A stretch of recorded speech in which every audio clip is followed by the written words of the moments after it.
Hare Krishna. So, before starting today's topic, I want to share something with you all. In today's class, in Prabhuji's class, Prabhuji was telling today that the Hare Krishna Maha Mantra that we are chanting, we should never take this for granted. Never ever. Like this happened yesterday only. This happened yesterday only. There is a girl. So she's hearing these classes. Nice. She is hearing. But she's not chanting. And she is assuming, she said me, that I don't feel any need of chanting right now. I'm doing other practices. So I'm happy with that. I don't feel like chanting. So we can't predict things by ourselves. Just we should understand this thing that if we will not chant, then our intelligence will remain skewed and you will end up, you will be not you can't actually progress in your spiritual life if you are not chanting. Even in emergency you can skip classes some days. If there is emergency, I'm saying, I'm not asking you to skip classes. But in emergency, if you have some, very important work, so at that time also, just make sure you have chanted your rounds. Because chanting is main.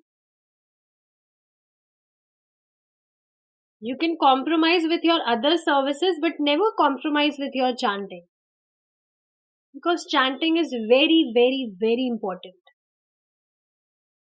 This will only help you to make you progress in your life. There is no other way. There is no other way. Moving forward, in our previous class, we discussed certain things. We discussed about the saintly person,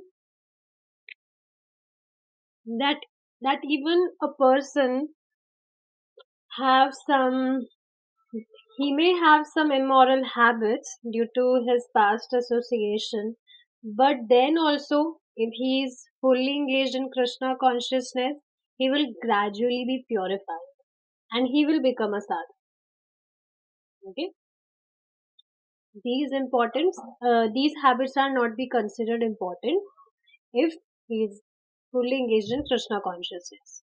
Okay, now let's see the story.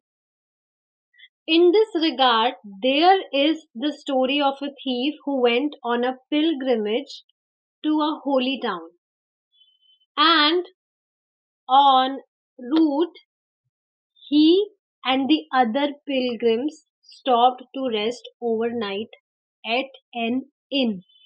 Inn means, you can say, hotel. Okay.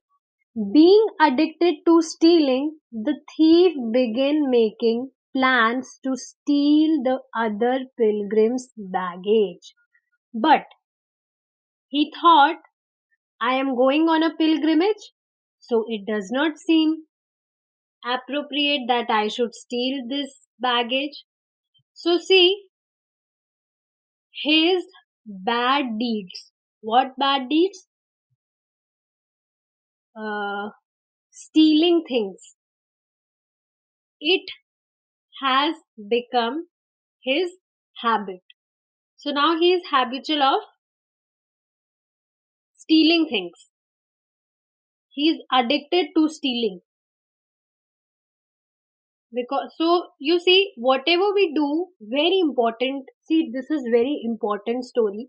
We will understand very deep points through this story. We should never think that whatever we are doing in our day, that will hardly matter. It matters a lot. Whatever we do, it becomes our sanskar. You only think now, on the very first day, for suppose you were a vegetarian, you didn't consume non-veg in your life, but there might be one day when you consumed non-veg, or you might be in any bad association and you consumed non-veg. Now, that one time consumption of non-veg became your sanskar, and that's why you became, by regularly consuming it, you became habitual of eating it, and now it seems very difficult for you to quit it. So we should never think that whatever we do, it will not affect, it will hardly matter. No, even if you are doing it for once, then also it will become your sanskar, and you will end up doing it again. For this, let me tell you one more story to make you understand this point. There was a king, and he decided that he will pet a lion. So he took, a cub at his home, and he thought that I will make him vegetarian. I will never feed him non-veg, so he will be a good lion as he will grow up. I will always feed him lots of vegetables and all the sattvic food. I will not feed him any non-veg. So yeah, everything was going good. He used to feed him vegetables, fruits, etc., etc. One day, that king met with an accident. So his blood, his blood was, because through accident he got injured, and for this reason he was bleeding. So now, incidentally, that lion tasted the blood of that king. Now, when he tasted that blood of that king, he became, his tongue became very voracious. Oh wow, this is very tasty. So he ended that king.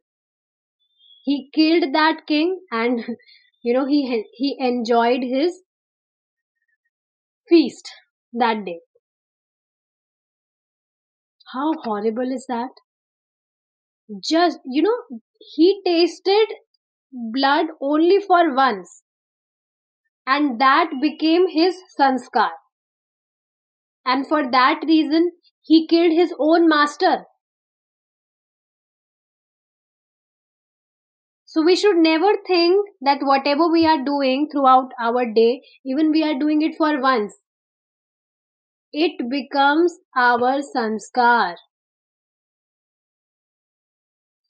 So, same in this story, that thief was habitual of stealing. It became his sanskar that he will steal things. So now, if it has become a sanskar, so how they can be vanished? Okay. So then also, but he thought that I'm going on a pilgrimage, so it does not seem appropriate that I should steal this baggage. No, I shall not do it. Nonetheless, due to his habit, he could not keep his hands off the baggage.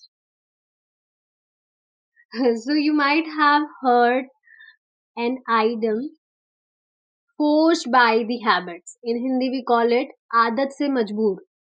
You might have heard this, forced by the habits. So now that thief was forced by his habit. He could not keep his hands off the baggage.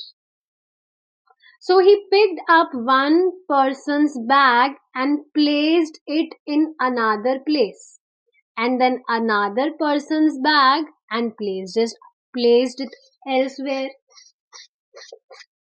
So from, this context, what can we understand? That,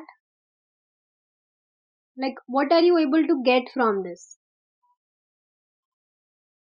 That when a person becomes habitual of doing something, he will do it no matter what. He will do it because he's habitual of doing it. So instead of stealing, he ended up, exchanging bags of the people.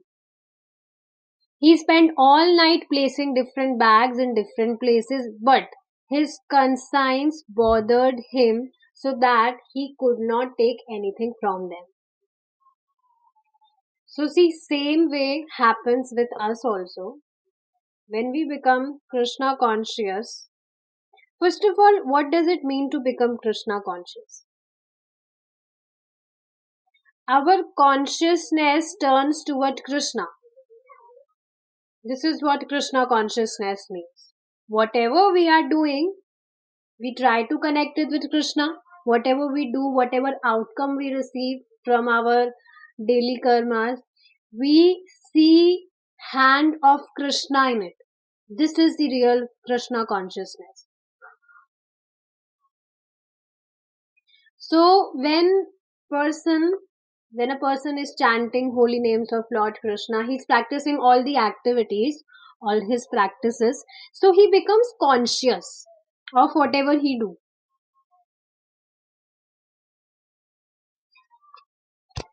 So same way you will see in this story that thief was habitual of stealing things.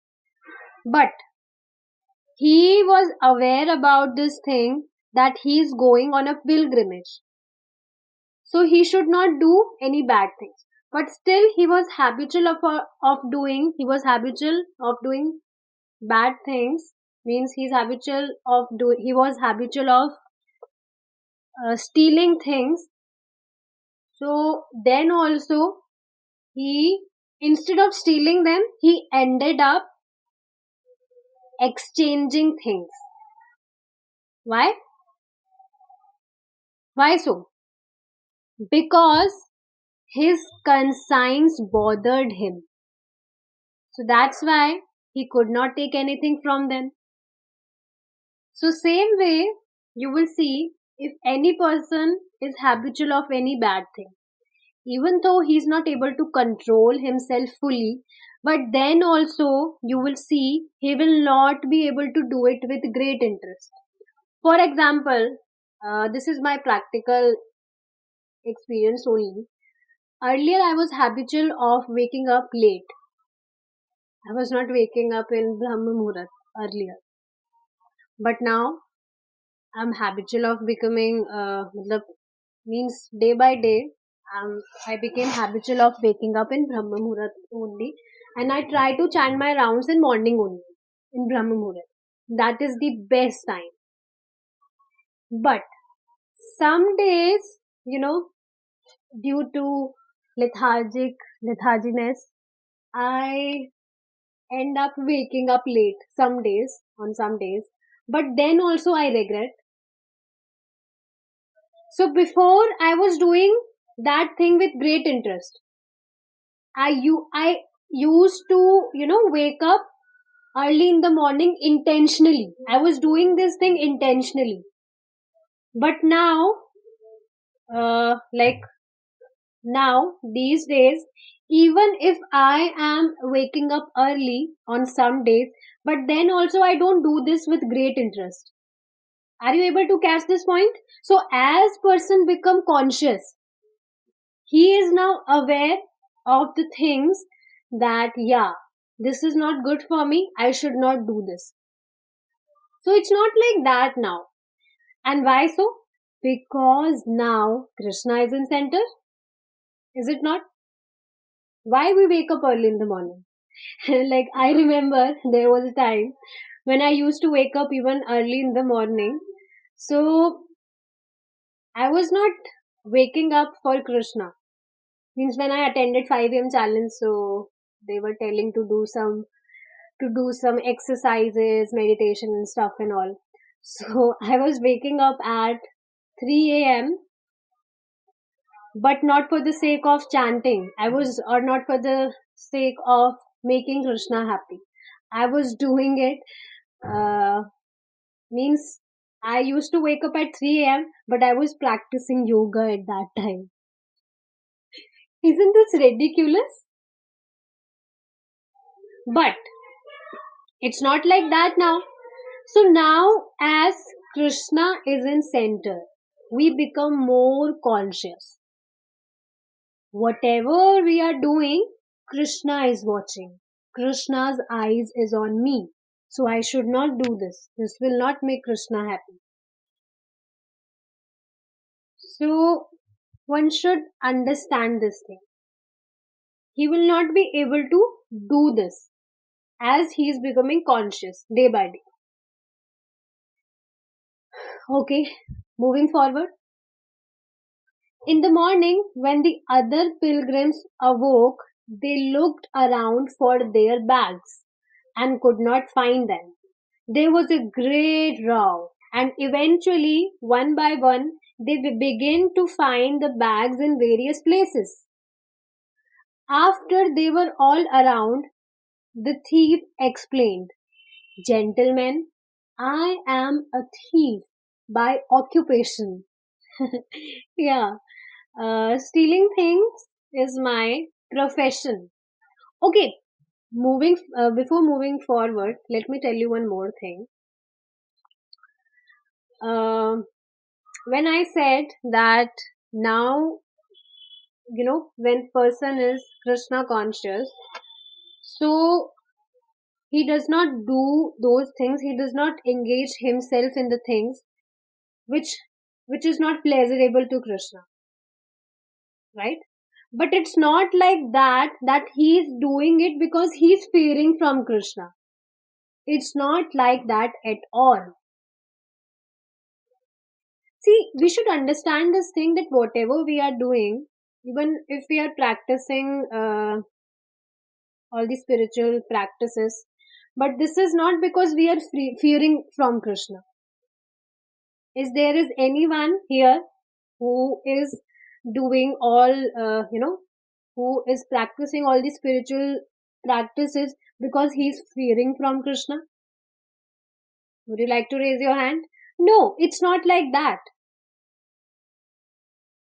We choose not to do it because we understand that it is not pleasurable to Krishna. Krishna will not be pleased from this. This is the reason. It's not like we are fearing, we are afraiding, that's why we are not doing it. We do it for the sake of making Krishna happy, for the satisfaction of Lord. Okay. So yeah, now that thief confessed, "Gentlemen, I am a thief by occupation." Yeah. So it is my profession. Stealing things is my profession. Being that I am habituated to stealing at night, I wanted to steal something from your bags. But I thought that since I am going to this holy place, it is not possible to steal. So see, he was understanding this thing that it's bad. It's not a good thing that if I am visiting to a holy place, so I should not steal something. But as as it was his past karma, because of its past sanskar, he was not able to control himself. But then also he was conscious that no, this is not good. I should not do this. So what we have to understand here is that because of our past deeds, one he can again engage himself in something wrong. because it is our sanskar. He can, he can choose to do anything, whatever bad thing he used to do in his past, he can choose to do that it again because of his sanskar. But his heart will not allow him to do it with that passion. He will not be able to do it with that great interest. Why? Do you know the reason behind this? Because now his heart is getting purified. And this only happens by chanting of Hare Krishna Maha Mantra.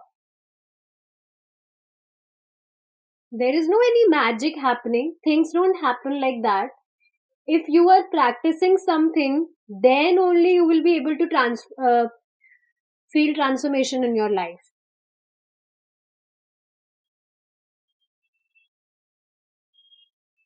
So now his heart will not favor him to do those bad things, immoral things with great interest.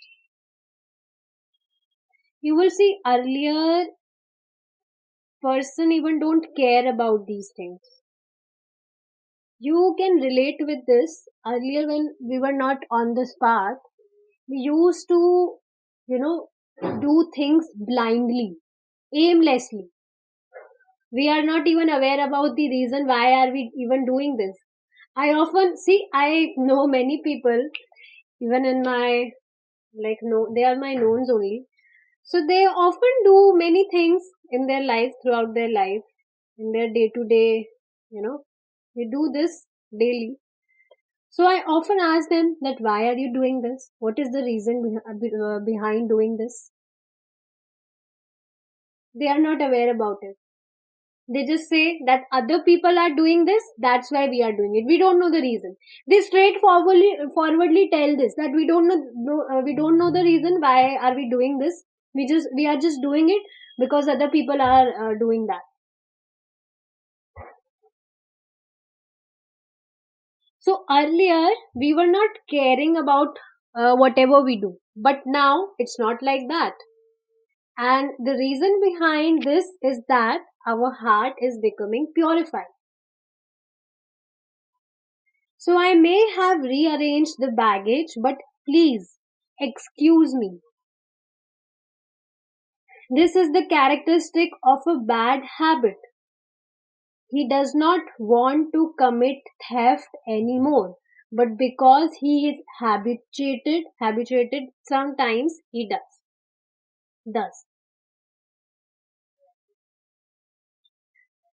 Krishna says that one who has decided to refrain from his immoral habits and make progress in Krishna consciousness is to be considered a sadhu. I told you this thing, that even if you have not started following any spiritual practices yet, but if even that thought has came in your mind that I have to refrain myself from these bad habits, I want to progress in my spiritual life, stuff like that, I want to take shelter of Krishna, if even this thought has came in your mind, then also you will be considered as a sadhu. Because if thought has came in your mind, then you will definitely execute an action also. So even if out of past habit or by chance he yields to his fault, but then also he will be considered as a sadhu. So isn't this a great relief? Now there is no scope of demotivation. There is no scope of demotivation. Even if you are not able to quit your bad immoral habits, then also just keep going on this path, just keep practicing your spiritual activities, and your heart will get purified automatically day by day. We should never think that how will our purification happen. Just do your service, just surrender everything to Krishna. We should not put our illogical mind in these things, that how will these things happen? How will my purification happen? No. On the very first day only, I told you this thing that we should not, you know, put expectations. This is the only, cause. This is the actual problem, that we always have expectations of our outcomes. So even if you are following this bhakti yoga also, just keep doing your services, keep practicing your spiritual activities. Don't expect the outcome, that when will my immoral habits vanish, or when will my heart get purified. Don't expect things. Don't expect outcome. Outcome will automatically come. That is Krishna's problem. We don't have to think about that. You just keep doing your services.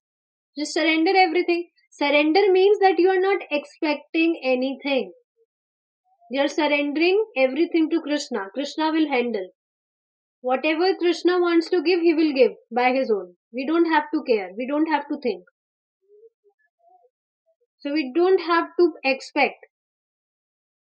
We don't have to put our mind.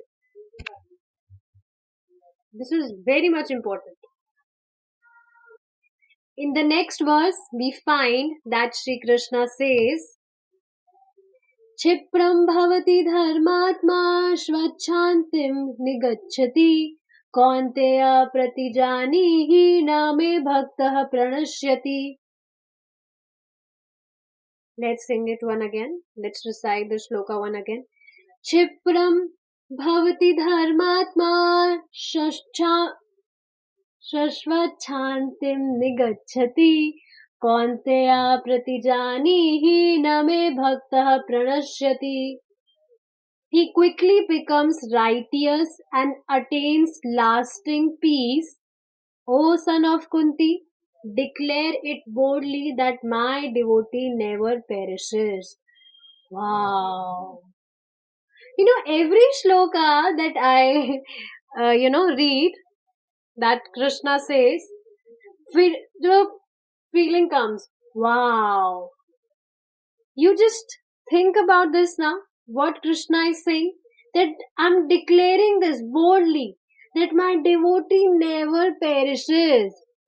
So now you might be thinking, devotee, but I have not become a true devotee till yet. No, Krishna is not saying that any true devotee or any false devotee, no. He's saying my devotee. Who is my devotee? Who is Krishna's devotee? Who has decided that I will be taking shelter of Krishna. Who have chanted Hare Krishna Mahamantra even for once.